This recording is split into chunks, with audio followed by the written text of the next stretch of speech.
Hi friends, welcome back to channel. இன்றைக்கி நம்ம பார்க்க போகிறது புடலங்காய் பொரியல். ரொம்ப ஈஸியாக செஞ்சிடலாம். வாங்க எப்படி பண்ணலான்னு பார்க்கலாம். புடலங்காய் பொரியலுக்கு தேவையான பொருட்களை பார்ப்போம்.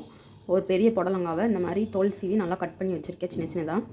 ஒரு பெரிய வெங்காயத்தை சின்ன சின்னதாக கட் பண்ணி வச்சுருக்கேன். ஒரு ஸ்பூன் கடுகு, ஒரு கொத்து கருவேப்பிலை, 2 வரமிளகாய் எடுத்து வச்சுருக்கேன். தேங்காவை இந்த மாதிரி துருவி வச்சுருக்கேன். 2 ஸ்பூன் கடலைப்பருப்பை இந்த மாதிரி வேக வச்சு எடுத்து வச்சுருக்கேன். அடுப்பில் ஒரு கடாயை வச்சு அதில் 2 டேபிள் ஸ்பூன் எண்ணெய் ஊற்றியாச்சு. இப்போ எடுத்து வச்சுருந்தா கடுகும் கருவேப்பிலையும் சேர்த்துக்கலாம். வெங்காயம் சேர்த்துக்கலாம். நல்லா வதக்கி விட்டுக்கலாம். பாருங்கள், நம்ம வெங்காயம் நல்லா வதங்கிடுச்சு. இப்போ எடுத்து வச்சுருந்தா புடலங்காயை சேர்த்துக்கலாம். எல்லாத்தையும் நல்லா வதக்கி விட்டுக்கலாம்.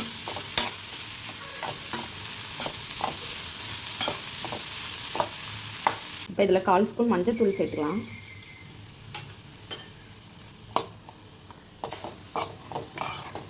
இப்போ இதில் உப்பு சேர்த்துக்கலாம் தேவையான அளவு.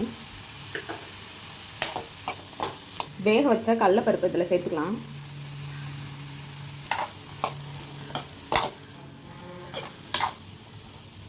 காய் வேகிறதுக்காக 1/4 டம்ளர் தண்ணி ஊற்றிக்கிறேன். அதை மூடி வச்சிடலாம். இப்போ நம்ம காயை ஓப்பன் பண்ணி பார்த்துடலாம்.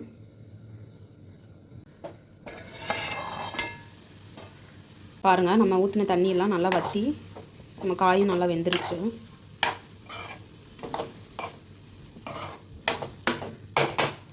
இப்போ லாஸ்ட்டாக நம்ம துருவி வச்சுருந்த தேங்காய் அதில் சேர்த்துக்கலாம்.